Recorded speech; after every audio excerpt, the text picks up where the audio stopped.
Assalamualaikum warahmatullahi wabarakatuh.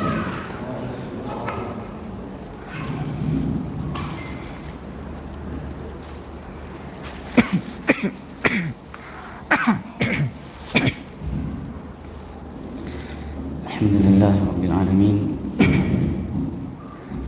Wa bihi nasta'inu ala umuri dunya waddin. Asyhadu an la ilaha illallah wahdahu la syarika lah. Wa asyhadu anna Muhammadan 'abduhu wa rasuluh. Allahumma shalli ala Muhammadin wa ala ali Muhammad kama shallaita ala Ibrahim wa ala ali Ibrahim innaka Hamidum Majid. Allahumma barik ala Muhammadin wa ala ali Muhammad kama barakta ala Ibrahim wa ala ali Ibrahim innaka Hamidum Majid. Amma ba'du.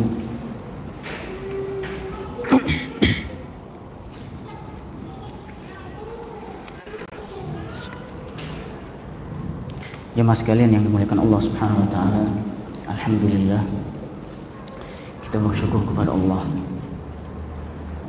Subhanahu wa taala atas segala nikmat yang kita rasakan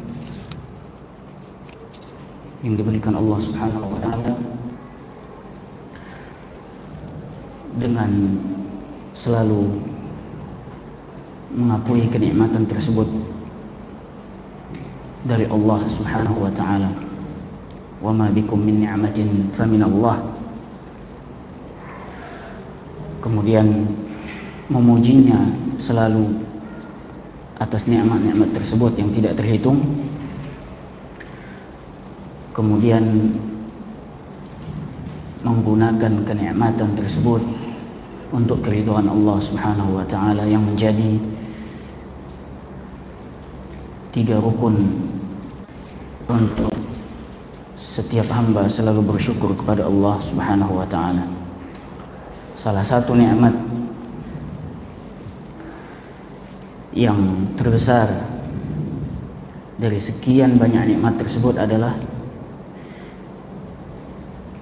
penjagaan Allah Subhanahu wa taala terhadap kita semua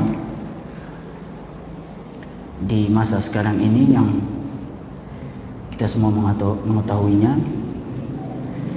dan mudah-mudahan semua yang ada di sini dan seluruh kaum muslimin secara khusus selalu dijaga oleh Allah Subhanahu wa taala dari segala bentuk keburukan, dari segala bentuk penyakit, dan kita selalu berdoa kepadanya Subhanahu wa taala agar dihindarkan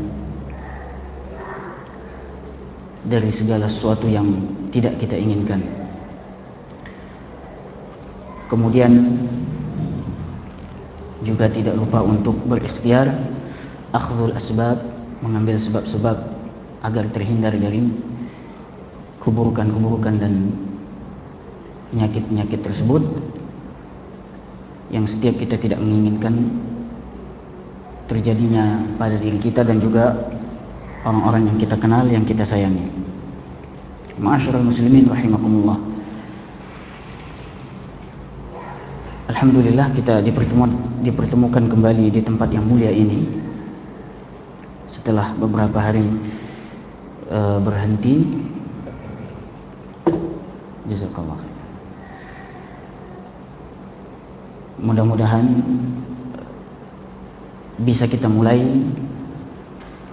dengan baik, dan juga kita harapkan bisa berjalan dengan baik apa yang akan kita bahas pada kesempatan kali ini, di kajian yang pada kesempatan kali ini. Sebagaimana yang sudah lalu, yang dibahas sebelumnya adalah berkaitan dengan Nabi yang mulia sallallahu alaihi wasallam, yang berkaitan dengan hak-hak Nabi yang wajib ditunaikan oleh setiap orang yang beriman. Wajib ditunaikan oleh setiap orang yang beriman kepada Nabi SAW. Kita menyebutkan ada, mudah-mudahan masih ingat, ada 4. Ada 4 ya. Yang paling utama adalah beriman kepadanya, beriman dengan kenabiannya, beriman bahwa Muhammad sallallahu alaihi wasallam adalah nabi dan rasul yang diutus oleh Allah Subhanahu wa taala. Kita sudah bahas ini. Kemudian hak yang kedua, yang pertama adalah asal dari semua hak tersebut, sehingga selain daripada yang pertama ini adalah cabang dari yang asalnya. Maka yang pertama adalah beriman dengan kenabian dan kerasulan Muhammad sallallahu alaihi wasallam. Kemudian yang kedua adalah mencintainya, mahabbatuhu sallallahu alaihi wasallam. Ya, ini cabang daripada keimanan. Maka dituntut kalau kita beriman harus mencintai Nabi sallallahu alaihi wasallam. Kemudian yang ketiga, ta'zimuhu wa tawqiruhu, mengagungkannya dan memuliakannya. Dan ini juga ketiga poin ini sudah kita jelaskan di pertemuan sebelumnya. Kemudian yang terakhir adalah mengikuti apa yang dibawa oleh Nabi SAW. Jadi rukun yang pertama atau hak yang pertama ini adalah asal.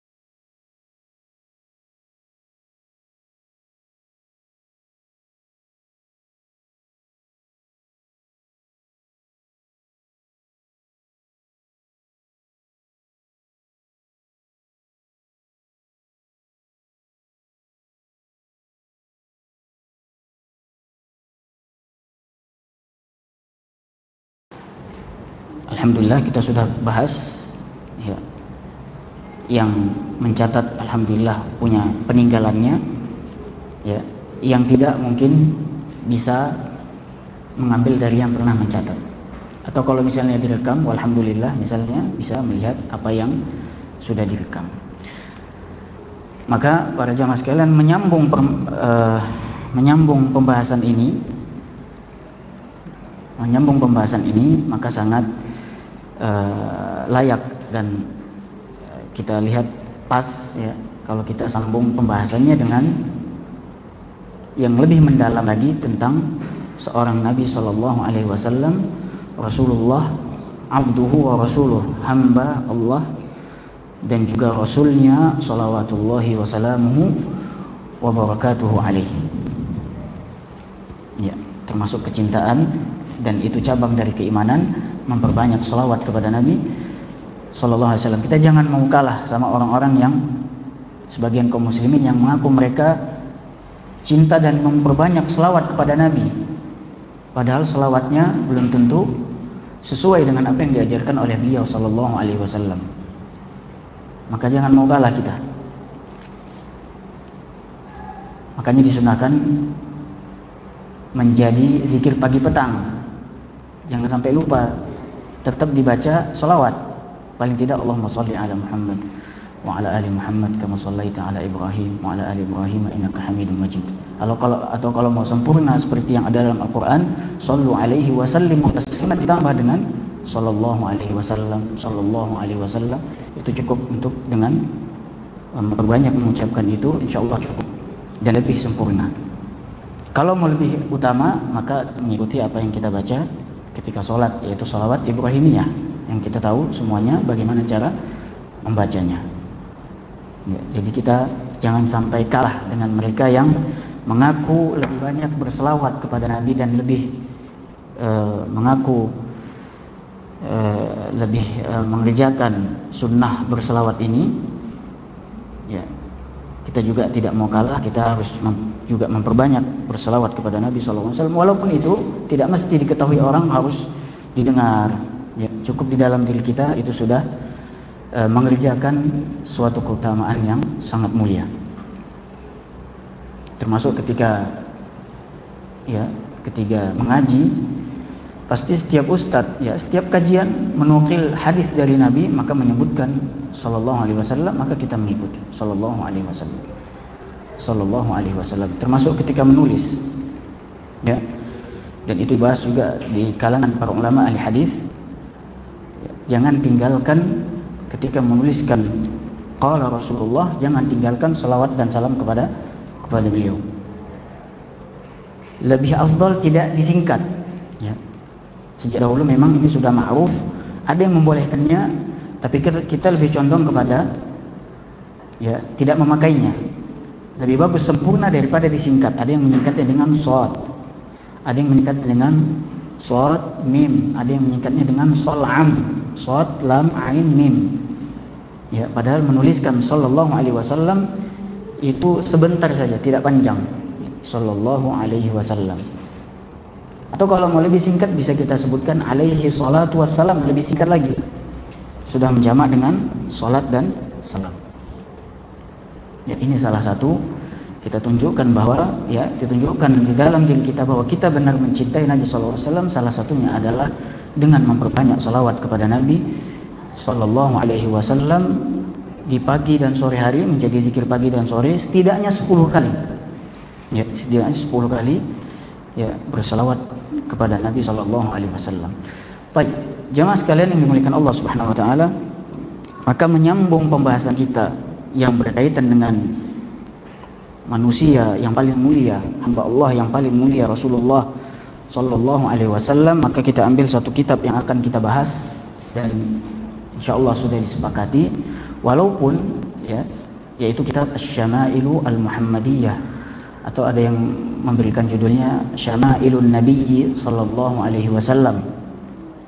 Walaupun sebenarnya setelah kita lihat ternyata di tempat-tempat lain juga dibahas tentang kitab ini. Kalau nggak salah satunya di Masjid Rawdatul Jannah juga dibahas. Kalau nggak salah juga di Masjid Umar bin Khattab juga dibahas, ya.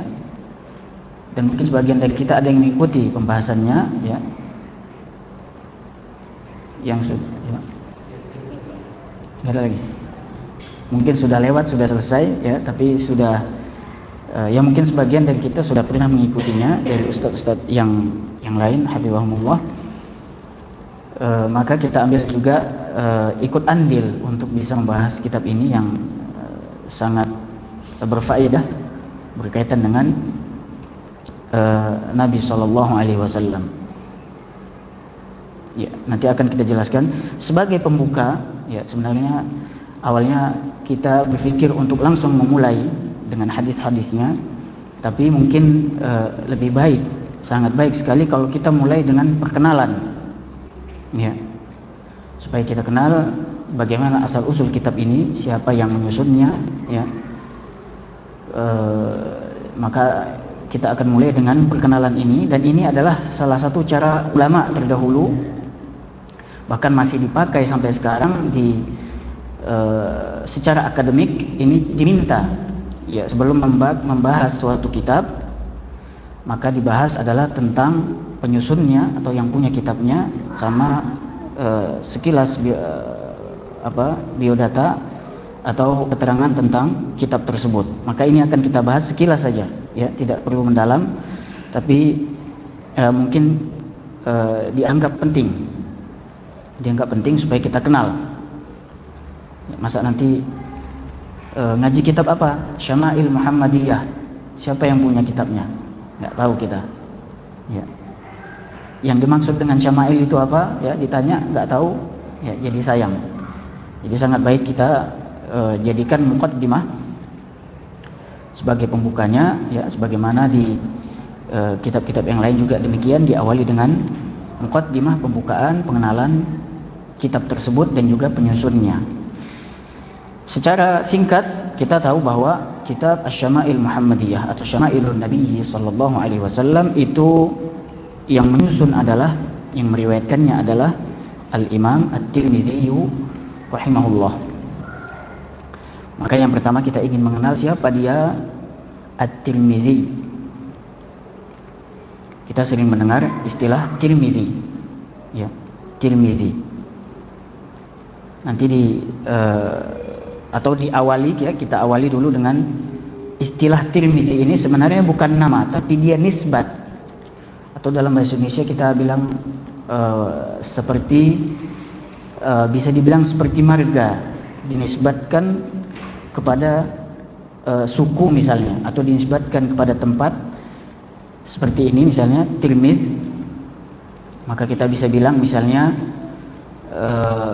orang Medan dibilang Al-Medani, atau dinisbatkan kepada yang lain misalnya, ya, yang paling banyak adalah kepada tempat Al-Bukhari misalnya, atau kepada yang lain, kepada keturunannya, bisa jadi kepada keturunannya Al-Muhammadi, Al-Ahmadi dan yang lainnya, ya, ini namanya nisbat. Maka Al-Imam At-Tirmidzi dinisbatkan kepada Tirmidz. Ini ada 3 cara bacanya. Terkadang dibilang Tirmidz, terkadang bisa dibaca Tirmidz, bisa juga dibaca Turmuz. Jadi Tirmidzi, Tirmidzi atau Turmudi. Ada tiga cara, ada 3 barisnya, ya, dibaca. Cara membacanya ada 3 seperti yang disebutkan tadi. Makanya sering kita dapati lebih banyak itu orang yang menamakan anaknya misalnya dengan Tirmidzi. Ya, di Indonesia lebih banyak Tirmidzi. Tapi zalnya itu diganti dengan zal kadang-kadangnya, Tirmidzi misalnya. Ya, bisa juga dibilang At-Tirmidzi. Baik. Nama beliau aslinya adalah Muhammad ibnu Isa. Muhammad bin Isa bin Saurah. Ini yang terkenal, Muhammad bin Isa bin Saurah. Muhammad bin Isa bin Saurah, Saurah sin waw ra tak marbutah, sa-nya jadi fathah, kemudian wa-nya disukun, roh fathah juga, jadi bacanya Saurah. Ini yang terkenal, walaupun ada beberapa pendapat yang lain yang menjadikan kakeknya itu adalah, atau kakeknya yang kedua namanya Yazid, baru kemudian Saurah kakek yang keempat. Tapi yang terkenal adalah namanya Muhammad, ayahnya adalah Isa. Ini sepakat, tidak ada perbedaan. Sisi yang lain, satu pendapat yang lain, kakeknya namanya Saurah. Ada yang menjadikan Saurah itu adalah kakek yang kedua. Kemudian kakek yang pertamanya namanya Yazid. Tapi yang terkenal beliau adalah Muhammad ibnu Isa. Kemudian kunyahnya adalah Abu Isa. Ya, ini yang terkenal, beliau kunyahnya yang terkenal adalah Abu Isa. Jadi Abu Isa At-Tirmidzi yang dimaksud adalah, ya, yang menyusun kitab Syama'il Muhammadiyah, Abu Isa At-Tirmidzi. Taib. Kemudian ada yang menisbatkannya kepada dengan istilah ad-dharir. Artinya ini adalah orang yang buta.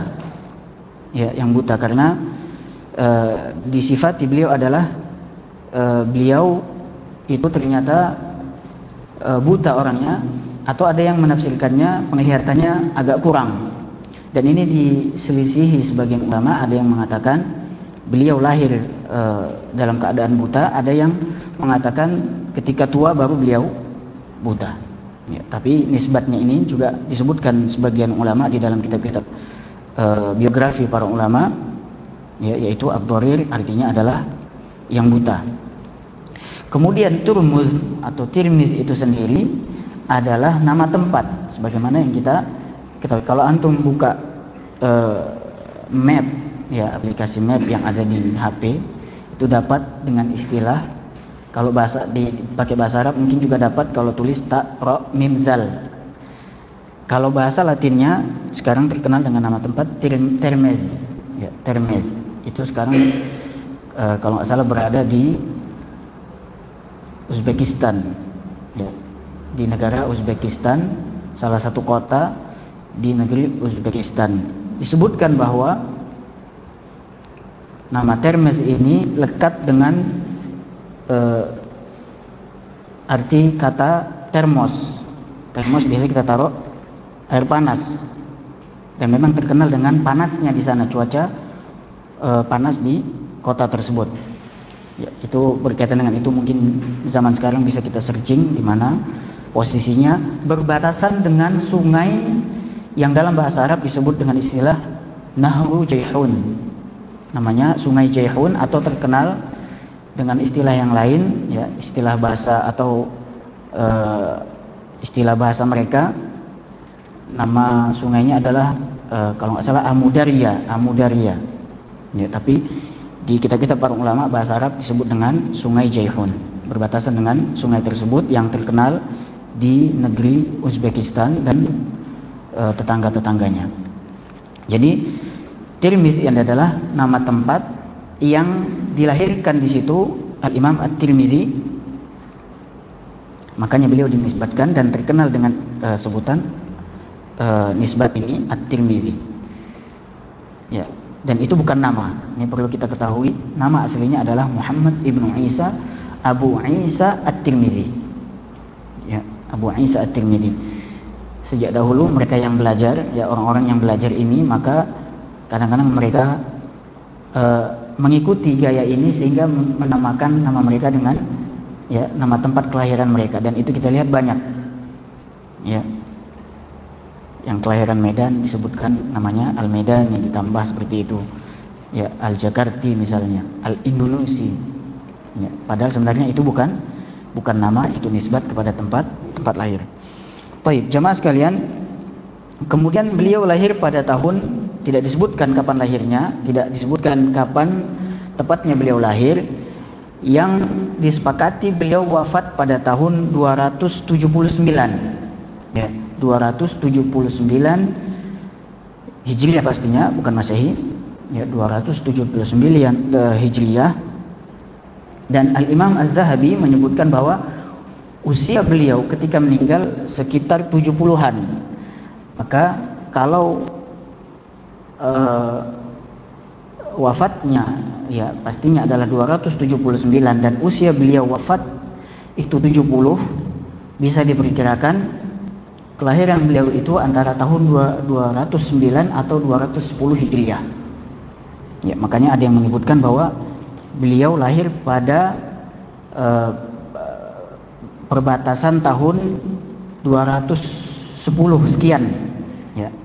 Jadi sesuai dengan apa yang disebutkan tadi, beliau hidup 70 tahun, atau ketika wafat umur beliau sekitar 70 tahun, dan beliau atau secara ijma' dikatakan wafat pada tahun 279. Maka bisa dianggap atau dihitung, dikira-kira bahwa beliau lahir pada tahun 209 atau 210 Hijriah. Dan ini masuk ke dalam, kalau kita hitung secara abad, ini masuk ke dalam abad ketiga Hijriah. Ya, abad ketiga Hijriah, maka beliau masuk ke dalam, ya, periode orang-orang terbaik yang disebutkan oleh Nabi SAW. Khairun nasi qarni, thumma alladhina yalunahum, thumma alladhina yalunahum. Ya. Perawi atau sahabi yang meriwayatkan ini, diriwayatkan lagi bahwa dia ragu apakah Nabi menyebutkan 2 kali atau 3 kali. Ya, kalau disebutkan 2 kali, maka kita dapatkan ada berapa? 3 generasi. Ya, generasi sahabat, kemudian tabi'in, kemudian tabi'ut tabi'in. Jadi ada 3 abad, ya, generasi para sahabat. Dan kalau dihitung, ya, beliau masuk di abad yang ketiga. Ya, masuk di abad yang ketiga. Sekiranya benar bahwa Nabi menyebutkan 3 kali, ya, maka pasti beliau masuk ke dalam apa yang disebutkan oleh Nabi, mereka adalah khairun nas. Ya, khairun nasi qarni, thumma alladhina yalunahum, thumma alladhina yalunahum. Berarti sahabi, tabi'in, dan tabi'ut tabi'in. Baik. Kembali ke Tirmizi tadi, kita lihat. Jadi sebenarnya Imam Tirmizi itu bukan orang Arab. Karena Uzbekistan bukan termasuk negara Arab. Kalau kita ke sana, mereka juga bahasanya kita nggak ngerti. Ya, dan itu banyak. Ternyata kita lihat pendahulunya, ya, Imam Bukhari juga bukan orang Arab. Ternyata mereka bisa jadi seorang imam yang mengumpulkan hadis. Dan kita lihat mereka ternyata juga belajar bahasa Arab. Ya, sehingga bukan hanya mengumpulkan hadis, tapi mereka punya fikih. Termasuk Imam Bukhari, berarti mereka juga belajar. Ya, belajar awalnya pasti mereka belajar bahasa Arab sehingga mereka bisa untuk memahami apa yang disampaikan di dalam Al-Quran dan juga di dalam hadis-hadis Nabi SAW. Jadi Tirmidzi itu bukan negeri Arab, ya, bukan negeri Arab, tapi mereka bisa menjadi, ya, seorang imam yang dipandang, sehingga ini meruntuhkan keyakinan bahwa tidak, ya, bahwa Islam itu adalah untuk seluruh umat manusia, bukan hanya untuk orang Arab. Ya, bukan orang Arab aja yang bisa jadi seorang imam, ya, tapi selain Arab juga bisa jadi imam, dan itu banyak kalau kita telusuri. Baik, kemudian, ya, jadi itu tadi perkenalan nama beliau dan kunyahnya juga nisbatnya. Kemudian yang kedua, kapan beliau lahir dan di mana beliau lahir. Kemudian yang ketiga, dan ini juga paling penting, yang disebutkan di dalam pengenalan ketika kita membahas satu kitab, yaitu tentang guru-guru Imam Tirmidzi. Sebab salah satu faedahnya adalah kita bisa mengetahui bagaimana seorang itu, ya, dari dia belajar dari melihat gurunya. Ya, dan itu yang pernah kita lakukan misalnya di dalam tugas-tugas akademik kita, ketika misalnya ingin menentukan bagaimana akidah seorang imam, seorang ulama, ya, akidah seorang, misalnya seorang yang kita kenal, ingin kita jadikan guru misalnya, kita bisa tahu itu dari gurunya, dengan siapa dia berguru. Dan itu jelas, itu sejak dahulu dipakai oleh para ulama, ya, para salaf. Maka ketika kita lihat para sahabat itu belajar dari Nabi SAW, kita tidak boleh meragukan apa yang dibawa oleh para sahabat, karena mereka langsung bertemu dengan Nabi SAW. Namun ketika itu ke masa para tabi'in, ya, tidak bisa kita perlakukan seperti para sahabat. Kenapa? Karena mereka bukan mengambil dari Nabi, bukan langsung dari Nabi. Mereka ngambil dari sahabat, yang bisa jadi dari sahabat itu mereka terima dari orang lain. Mereka terima dari orang lain yang mungkin mereka tidak thiqah dalam penyampaian. Ya. Akan tapi kalau misalnya para tabi'in itu diyakini mereka punya silsilah kepada para sahabat, maka itu tidak perlu dilakukan lagi. Seperti misalnya salah satu contoh Sa'id ibn Musayyib atau yang lainnya. Yang paling ma'ruf adalah Sa'id ibn Musayyib, ya, afdalut tabi'in, seorang tabi'in yang paling utama, ya. Juga menantunya Abu Hurairah, jelas dia berguru dengan Abu Hurairah, maka dia tidak perlu tidak diragukan lagi. Bahkan sampai pembahasan dalam ilmu hadis ketika Sa'id itu mengatakan qala Rasulullah, sebagian ulama menganggapnya hujjah, padahal dia tidak pernah bertemu Rasulullah. Ini adalah keyakinan karena Sa'id itu tidak lepas bergurunya dari para sahabat. Akan tapi kalau misalnya dilihat seorang tabi'in yang juga mengambil dari orang lain, belum tentu bisa diterima. Ya, makanya di masa setelahnya tabi'ut tabi'in yang hidup pada masa itu, ya, tidak bisa sama sekali diterima riwayatnya kecuali salah satunya adalah dengan melihat gurunya. Kalau dia berguru misalnya nyambung dengan Sa'id bin Musayyib, kemudian Abu Hurairah, maka ini bisa dipelajari, ya, bisa diambil atau bisa dijadikan hujjah apa yang dia sampaikan, apalagi menisbatkannya kepada Sa'id, kemudian Abu Hurairah, kemudian dari Nabi SAW, dan seterusnya seperti itu. Maka kita lihat kalau misalnya ulama 4 mazhab, Imam Ahmad berguru kepada Imam Syafi'i mengambilnya dari Imam Malik, kemudian Imam Malik dari Abu Hanifah. Walaupun ini sesuatu yang jarang terjadi, ya, sebagian ulama ada yang mengumpulkannya, ya, walaupun ini jarang terjadi, tapi ketika melihat silsilah ini, maka disebutkan para ulama ini adalah silsilah emas, Kalau sudah berkumpul ini tidak diragukan lagi apa yang diriwayatkan, tinggal melihat sambungannya dari Abu Hanifah kepada Nabi. Kalau ternyata lemah, maka itu tidak diterima. Tapi kalau misalnya kuat, maka itu menjadi hujjah yang paling kuat. Makanya disebutkan silsilah dhahabiyah, yaitu silsilah emas, sambungan sanad yang kuat. Kembali ke pembahasan, jadi dengan melihat kepada guru maka kita tahu bagaimana profil orang yang kita bahas. Ya. Seperti misalnya yang kita lakukan ketika membahas salah seorang imam, kita nggak tahu, tidak disebutkan bagaimana keyakinannya atau bagaimana pendapatnya di dalam masalah akidah, maka dengan melihat siapa gurunya, ya, itu salah satu cara bisa menentukan bagaimana dia berakidah. Ya, ini adalah cara yang bukan cara yang baru, tapi sudah lama menentukannya seperti itu. Jadi kalau misalnya ya seorang penulis kitab, seorang penyusun kitab, ketika melihat gurunya adalah ya min ahli sunnah, dari ahli sunnah, ya tidak disebutkan bagaimana dia berakidah, tapi ketika dinisbatkan bahwa dia berguru kepada seorang ulama ahli sunnah, maka bisa diyakinkan dia juga mengikut gurunya. Apabila sebaliknya, ya maka bisa dikatakan ada beberapa syubhat yang dia kena di dalam masalah akidah misalnya. Maka kalau kita lihat Al-Imam At-Tirmidzi, kepada siapa dia berguru, bisa kita tentukan bahwa dia adalah ya seorang ahlu sunnah, karena dia juga berguru kepada para ulama ahli sunnah wal jamaah. Salah satu yang paling tinggi derajatnya adalah beliau rahimahullah berguru kepada Al-Imam Al-Bukhari rahimahullah ta'ala. Ya, jadi guru dia yang paling tinggi tingkatannya ya adalah Al-Imam Al-Bukhari. Bahkan dengan bahasa kita katakan alumni paling baik dari sekolahnya Al-Imam Al-Bukhari adalah Imam At-Tirmidzi.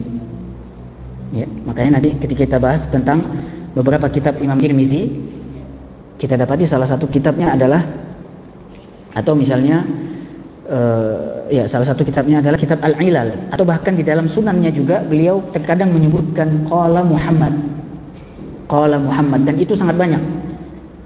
Yang dimaksud Muhammad adalah Muhammad ibnu Ismail Al-Bukhari, Imam Bukhari, ya, Sahibus Sahih, yang punya Sahih Bukhari. Dan itu sangat banyak menunjukkan bahwa beliau banyak berguru kepada Imam Bukhari. Di dalam kitab sunannya atau Jami' At-Tirmidzi, bahkan di dalam ilalnya juga menukil dari Imam Bukhari bagaimana pendapat beliau tentang hadis yang diriwayatkan oleh Imam Tirmidzi. Ya. Jadi silsilah dia. Ketika melihat Imam Bukhari, bagaimana Imam Bukhari berguru, kita lihat dapat lagi gurunya fulan min ahli sunnah, dan seterusnya sampai para sahabat dan sampai kepada Nabi SAW. Maka Imam At-Tirmidzi, kalau kita ingin menentukan bagaimana akidahnya, dilihat dari silsilah ini sudah bisa diyakini bahwa beliau tidak jauh berbeda atau bahkan sama, keyakinan beliau sama seperti keyakinan guru-gurunya, dan itu sudah ma'ruf. Maka pernah kita bahas ya, ketika ingin berguru, lihat siapa orang yang kita datangi, siapa orang yang kita duduk sama dia untuk kita bisa berguru. Jangan asal ya ambil sana ambil sini, ambil baiknya buang buruknya. Itu kaidah yang tidak benar. Jadi guru pertama yang paling tinggi tingkatannya yang menjadi gurunya Imam Tirmidzi adalah Al-Imam Al-Bukhari rahimahullahu ta'ala, sebagaimana nanti di perkataan Imam Al-Bukhari, ada perkataan dari Imam Bukhari yang menyebutkan bahwa ya, yang artinya sedikit banyak artinya itu, artinya Imam Bukhari mengatakan, sungguh aku lebih banyak mengambil manfaat darimu daripada kamu mengambil manfaat dariku. Ya, guru memuliakan siapa? Muridnya. Ya. Kenapa? Karena salah satu cara seorang guru bisa belajar ketika muridnya itu banyak bertanya, tapi pertanyaan yang nyambung, bukan pertanyaan yang ecek-ecek, ya, bukan pertanyaan yang pura-pura, benar-benar pertanyaan yang ingin menuntut ilmu, ya, sehingga gurunya juga bisa belajar. Makanya Imam Bukhari mengatakan, ya, apa yang aku ambil darimu manfaatnya lebih banyak dari apa yang kamu ambil dariku. Ini juga tawadhu'nya seorang guru. Ketika mengatakan demikian, dia sangat tawadhu', ya di depan Al-Imam At-Tirmidzi rahimahumullahu taala. Kemudian gurunya yang lain adalah beliau juga bertemu dengan Imam Muslim. Sahih Muslim, ya, yang meriwayatkan Sahih Muslim, beliau juga mengambil atau berguru kepada Imam Muslim, dan subhanallah, memang silsilahnya cuma di situ-situ aja. Imam Muslim sendiri berguru kepada Imam Bukhari, ya. Imam Muslim sendiri berguru kepada Imam Bukhari, walaupun karena suatu masalah yang kalau kita baca, kalau kita telusuri apa kejadiannya, akhirnya Imam Muslim ya membuang semua apa yang diriwayatkannya dari Imam Bukhari karena suatu masalah, dan itu ceritanya ma'ruf ya dengan salah seorang imam lagi yang namanya Muhammad bin Yahya Az-Zuhli, ya, sehingga Imam Muslim walaupun mengambil dari Bukhari dan juga mengambil dari Az-Zuhli, karena suatu ada perdebatan di antara keduanya, untuk bersikap adil dia membuang semua riwayat dari mereka, ya. Padahal cukup banyak yang diriwayatkan Imam Muslim dari keduanya yang dimasukkan ke dalam Sahih Muslim, dan itu perbendaharaan hadis yang cukup banyak, namun karena masalah, dan itu termasuk masalah akidah yang sebenarnya sudah selesai dibahas, akhirnya Imam Muslim membuang ya kedua riwayat yang dia dapatkan, semua riwayat yang didapatkan dari kedua imam tersebut. Ya, padahal dua-dua adalah gurunya, sebagai sikap adil dari Imam Muslim. Baik, Imam Muslim juga menjadi gurunya Imam Tirmidzi, dan dia meriwayatkan hadisnya di dalam Sunan Tirmidzi, ya, meriwayatkan hadisnya satu hadis. Ya, meriwayatkan satu hadis dari Imam Muslim di dalam Sunan Tirmidzi, yaitu tentang dari hadis Abu Hurairah radhiyallahu ta'ala anhu dari Nabi sallallahu alaihi wasallam, beliau bersabda, "Uhsu hilala Sya'ban li Ramadan." Yaitu yang berkaitan dengan yang berkaitan dengan takmil Ramadan. Ya, hitunglah bulan Sya'ban itu, ya, untuk menyempurnakan, hitunglah bulan Sya'ban untuk memasuki bulan Ramadan. Maksudnya sempurnakanlah bulan Sya'ban agar kalian masuk ke bulan Ramadan, yang berkaitan dengan hadis itu. Ya, diriwayatkan oleh Imam Tirmidzi melalui dari Imam Muslim di dalam Sunan Tirmidzi. Kemudian guru beliau yang lain juga adalah Abu Dawud As-Sijistani, ya, yang menyusun kitab Sunan Abu Dawud, ya, dan beliau juga banyak mengambil faedah dari Abu Dawud, karena Abu Dawud juga seorang imam di dalam ilmu hadis yang juga sangat ma'ruf, ya, dengan kritikannya terhadap hadis-hadis Nabi, yang mana yang sahih, mana yang dhaif.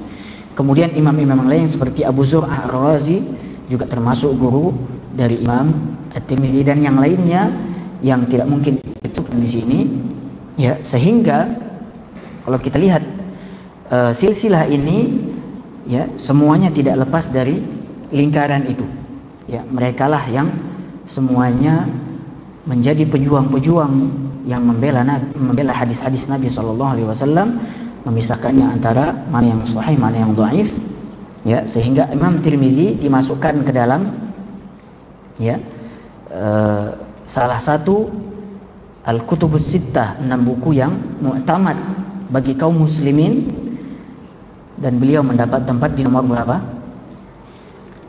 Nomor berapa? Imam Tirmidzi. Ada yang ingat?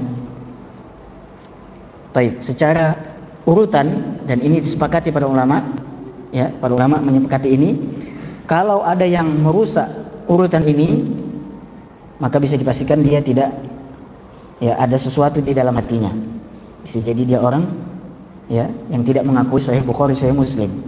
Jadi urutan pertama adalah Sahih Bukhari, kemudian Sahih Muslim, kemudian yang ketiga adalah Sunan Abi Dawud, barulah yang keempat adalah Sunan Tirmidzi. At-Tirmidzi mengambil tempat yang, ya, mengambil posisi yang keempat dari Kutubus Sittah. Kemudian setelah Tirmidzi adalah An-Nasa'i, diakhiri dengan Ibnu Majah rahimahumullah. Jadi Sahihul Bukhari, Sahihul Muslim, kemudian Sunan Abi Dawud, kemudian Sunan At-Tirmidzi, atau lebih terkenal di sebagian kalangan ulama itu dengan sebutan Jami'ut Tirmidzi. Kenapa dibilang jami'? Jami' itu artinya mengumpulkan, karena bukan hanya mengumpulkan hadis, tapi beliau juga mengumpulkan pendapat para ulama khususnya dari mazhab yang 4. Ya, dan beliau punya sanad sendiri dari Imam Abu Hanifah, dari Imam Malik, dari Imam Syafi'i, dan dari Imam Ahmad. Beliau punya sanad sendiri, menukilnya di dalam ya Jami'ut Tirmidzi. Ya, mungkin ada pembahasan yang lain ketika membahas kitab-kitab itu. Jadi Jami'ut Tirmidzi ketika menyebutkan hadis, ya, beliau juga mengumpulkan di dalamnya yang pertama hukum hadis tersebut, dan ini sangat banyak dan terkenal dengan Imam Tirmidzi. Tidak ada yang lain. Adapun yang lain mungkin hanya sedikit. Ya. Jadi misalnya setelah beliau menyebutkan hadis, ya, dari gurunya an fulan wa an fulan, an fulan sahabi qala Rasulullah sallallahu alaihi wasallam, kemudian disebutkan matan hadisnya, beliau selalu dan ini tidak lepas, semuanya pasti ada, ya. Kemudian beliau menyebutkan misalnya hadisun sahih atau hadisun hasan, atau kadang menjamaknya dengan hadisun hasanun sahih, atau dengan istilah hadisun hasanun gharib dan yang lainnya. Sudah adzan, Pak. Baik. Kita lanjutkan setelah adzan, wallahu taala alam. Silakan.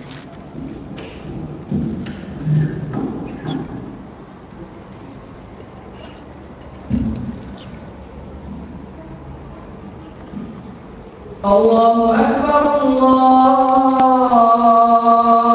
Akbar, Allahu Akbar, Allahu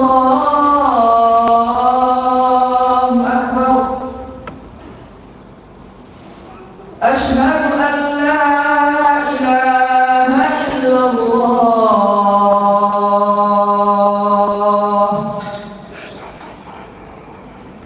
Asyhadu an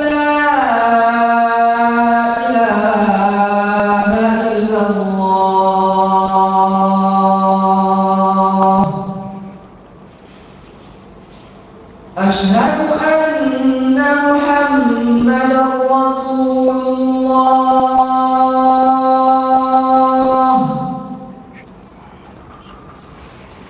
أشهد أن محمدًا رسول الله.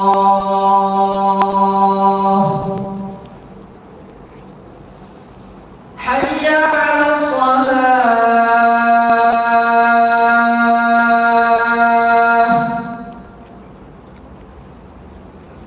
حي على الصلاة.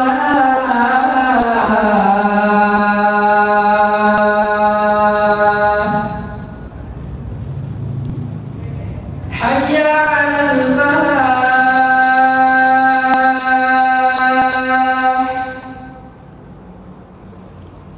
حي على الفلاح.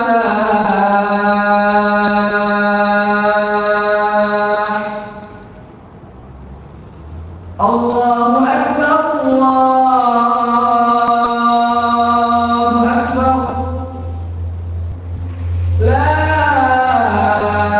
إله إلا الله. Allahumma shalli ala Muhammad.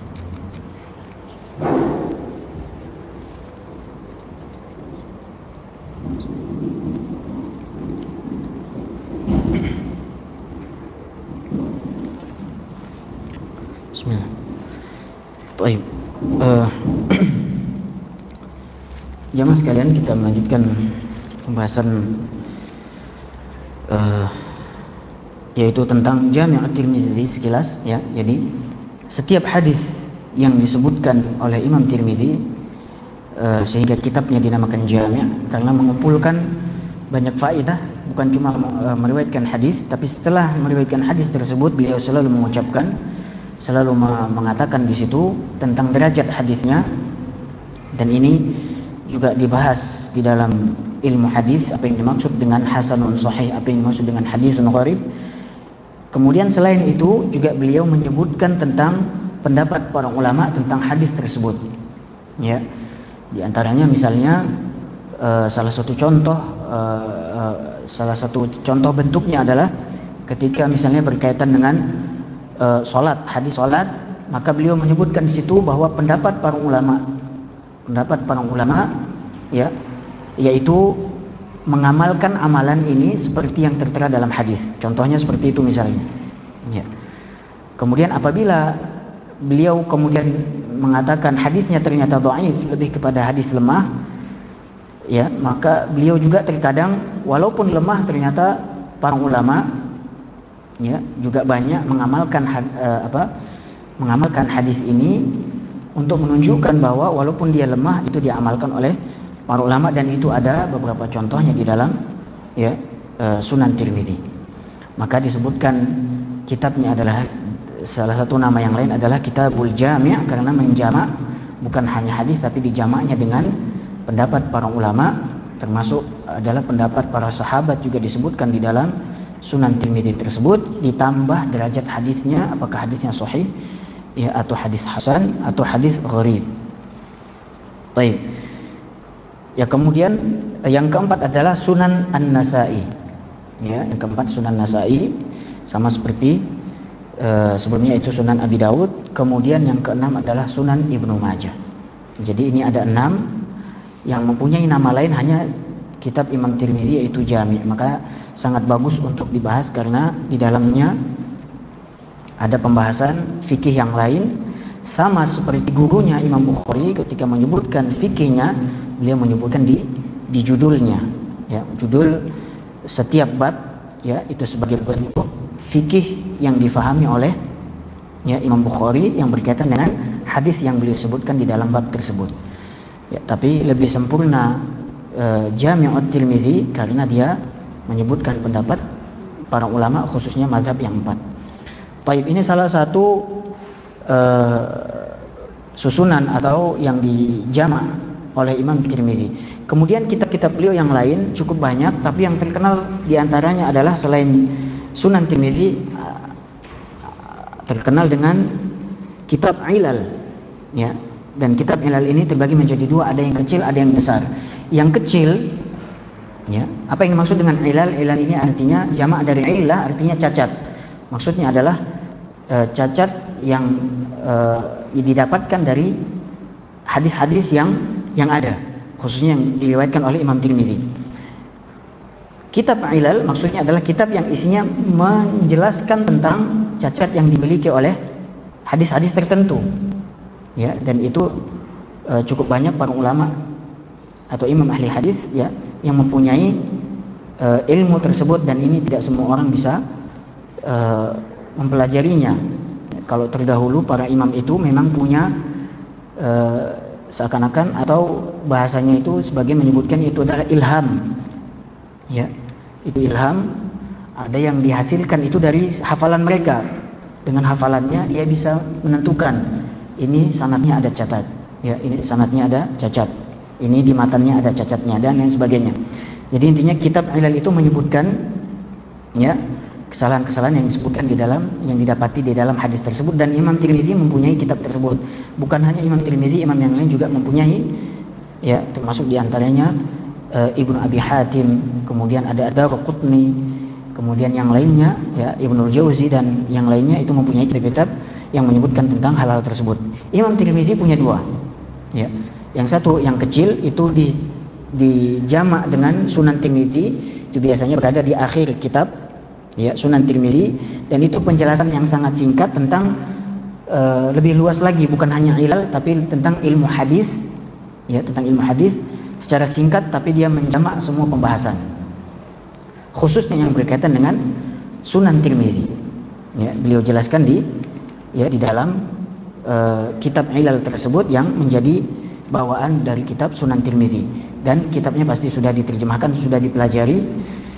Sayangnya bukan menjadi konsumsi semua orang.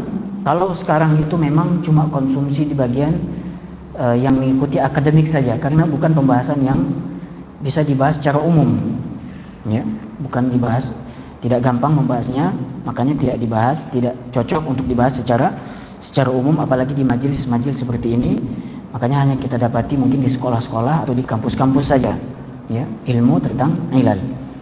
Kemudian ada yang besar, dan ini kitab sendiri, bahkan sudah disyarah ya, salah satunya disyarah oleh Ibnu Rajab Al-Hambali ya, itu kitab Ilal punya Imam Tirmidzi yang membahas di dalamnya lebih luas lagi daripada yang kecil tadi, ya, karena beliau kalau yang kecil tidak pakai sanad, beliau hanya menyebutkan beberapa sanadnya saja, tidak pakai sanad, langsung menjelaskan secara ringkas. Adapun yang besar ini beliau meriwayatkannya dengan sanad, ya, meriwayatkan dengan sanad, dan kebanyakan sandaran beliau adalah seperti yang kita tadi dari gurunya Imam Bukhari. Ya, misalnya saya bertanya kepada Muhammad bagaimana tentang hadis ini, maka Imam Bukhari mengatakan hadisnya seperti ini, ya, ya, sehingga kebanyakan sandarannya adalah kepada Imam Bukhari. Makanya kitabnya agak besar, dibilang Kitabul Ilal Al-Kabir, karena dia lebih banyak pembahasannya dan lebih besar. Baik, ini beberapa tentang kitab-kitab yang dihasilkan atau yang disusun oleh Al-Imam At-Tirmidzi, dan banyak lagi, termasuk salah satu yang ingin dibahas adalah Kitabus Syama'il Al-Muhammadiyah, salah satu kitab yang bisa dibilang kitab pertama kali yang membahas atau yang menyusun tentang Syama'ilun Nabi sallallahu alaihi wasallam, ya, yang datang setelah beliau, ya, tidak lain karena setelah melihat adanya kitab itu maka diikuti, ya. Bahkan sudah banyak syarah tentang kitab Syama'il Muhammadiyah punya Imam At-Tirmidzi. Itu sekilas. Baik, kemudian, ya, setelah itu, ya, setelah menghabiskan waktu dengan menuntut ilmu, menjamak hadis Nabi SAW, maka sebagaimana manusia, maka beliau juga, ya, diwafatkan oleh Allah Subhanahu Wa Taala, ya, disebutkan di sini, ya, tadi kita sebutkan beliau wafat di tahun 279 Hijriah, ya, dan beliau wafat pada hari Senin, ya, tanggal 13 Rajab, ya, sangat detail sebutkan wafatnya tanggal 13 Rajab pada hari Senin. Ada yang menyebutkan beliau meninggal di Tirmidz, ada yang menyebutkan beliau meninggal di desa yang lain, ya, di tempat yang lain. Baik, ada yang tertinggal satu, ya, ini juga cukup baik kita bahas, ya, bahwa cukup banyak pujian-pujian terhadap Al-Imam At-Tirmidzi, ya, dari sebagian ulama. Salah satunya tadi sudah kita sebutkan pujian dari Al-Imam Al-Bukhari, ya, yang beliau mengatakan man tafa'tu bika aktsar mimman tafa'ta bi, ya, apa yang aku ambil manfaat darimu itu lebih banyak daripada yang kau ambil dariku, ya. Kemudian yang lain, ya, banyak sekali disebutkan di sini, ya, pastinya beliau disebutkan adalah seorang hafiz, seorang imam yang punya hafalan yang sangat kuat dan juga punya ilmu di dalam masalah hadis, juga di dalam al-jarh wa ta'dil dan yang lainnya. Ya, cukup banyak di sini. Mungkin dari gurunya tadi sudah cukup apa yang kita sebutkan, ya. Ibnu Katsir mengatakan ahadu a'immatil hadis, ya, salah seorang imam di dalam hadis. Baik. Ada perkataan yang, ya, ini yang Anda ingat kalau tidak salah dari seorang Ibnu Hazm, tidak menjarah atau tidak mendhaifkan, namun hanya mengatakan bahwa Tirmidzi tidak terkenal, ya. Yang seperti ini sudah dibantah, ya. Seakan-akan orang ketika mengambil perkataan ini dia menjarah Imam Tirmidzi, ya. Dan ini cuma satu saja, tidak ada yang lain, ya, karena bisa jadi memang beliau tidak tahu kabarnya tentang Tirmidzi. Itu yang pertama. Yang kedua, karena Ibnu Hazm itu aslinya dari mana? Andalus. Andalus berada di daerah Spanyol, Eropa. Adapun Tirmidz berada di timur. Jadi kalau dibilang tidak sampai kabarnya, ada yang mengatakan kalau dibilang tidak sampai kabarnya ke sana, itu sesuatu yang mustahil. Karena beliau terkenal, ya, di timur dan di barat.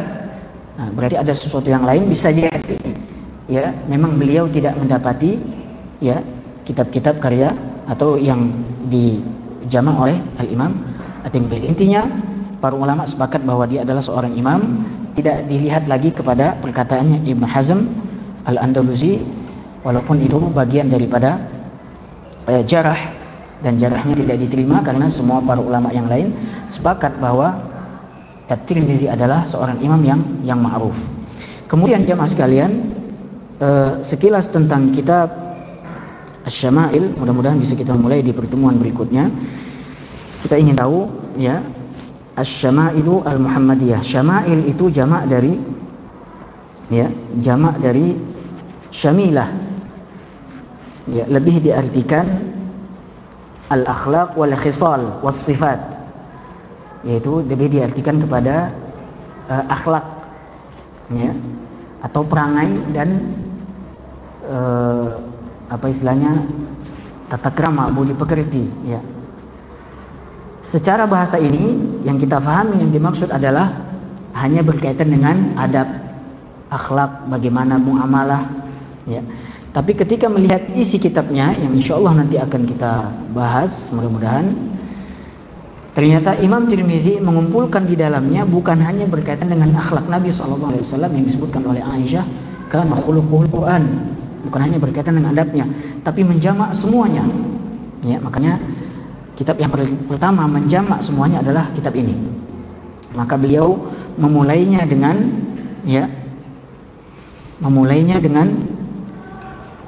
bagaimana penciptaan atau bagaimana bentuknya secara fisik.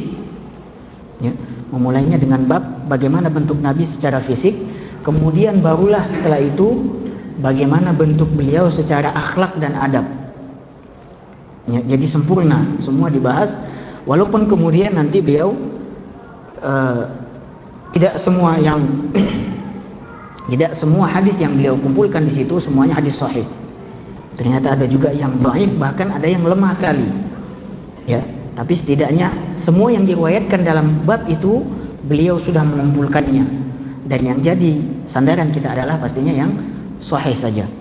Jadi itu berkaitan dengan, jadi syama'il itu artinya lebih dekat kepada akhlak ya, secara arti, tapi secara penerapan Imam Tirmidzi di dalam kitab ini beliau mengumpulkan semuanya. Beliau mengumpulkan hadis-hadis berkaitan dengan fisik Nabi SAW.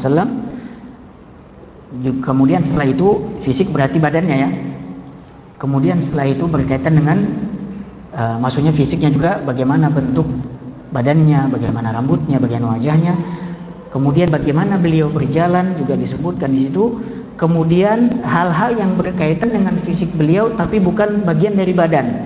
Cincinnya seperti apa, imamahnya seperti apa, bajunya seperti apa, barulah kemudian masuk ke dalam bagaimana akhlak beliau yang dimulai dari bagaimana beliau beribadah ya, bagaimana beliau sholat, bagaimana beliau bersedekah, kemudian akhirnya bagaimana beliau bermuamalah kepada sesamanya, kepada para sahabat, kepada istrinya, sehingga akhirnya nanti ditutup dengan bagaimana beliau wafat ya. Jadi cukup sistematis ya, padahal itu tahun abad ke berapa? 3 Hijriah, sudah sekian abad lamanya, tapi sudah punya metode seperti itu yang di zaman sekarang kita lihat orang juga ya kalau menulis itu mengikuti sistematis seperti itu ya metodenya. Ternyata di zaman beliau juga menyusunnya juga sistematisnya sangat bagus, diakhiri dengan kisah wafatnya Nabi SAW. Kemudian yang paling terakhir yang berkaitan dengan kita, beliau menutupnya dengan bab ya ru'yatun Nabi SAW, bab mimpi kepada Nabi. Tujuannya apa?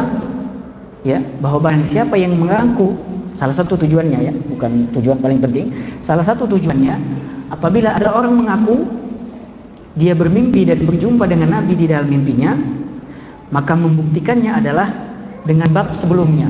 Kalau benar kamu mimpi dan berjumpa Nabi, sebutkan bagaimana rambutnya, sebutkan bagaimana tingginya, sebutkan bagaimana wajahnya, sebutkan bagaimana ya pakaiannya. Ya, sekiranya benar sesuai dengan apa yang disebutkan dalam hadis itu, kita percaya bahwa dia bertemu dengan Nabi dalam mimpi. Sekiranya tidak, sebaliknya, maka jangan percaya. Ya. Jadi kalau ada yang itu faedah yang diambil dari kitab tersebut, ya, diakhiri dengan bab ru'yatin Nabi SAW, ya, karena tidak mungkin dalam hadisnya ya, fa inna syaitana la yatamatsalu bi, tidak mungkin syaitan itu bisa meniru Nabi SAW. Maka faedahnya apabila ada orang yang mengaku, dan di zaman sekarang kita dapati cukup banyak, ya, apabila orang mengaku seperti itu, dia berjumpa dengan Nabi di dalam mimpi, ya, maka pembuktiannya adalah ya harus ditanya, ya, kalau sesuai dengan ini maka kita percaya dia memang bertemu dengan Nabi di dalam mimpi. Kalau tidak maka tidak.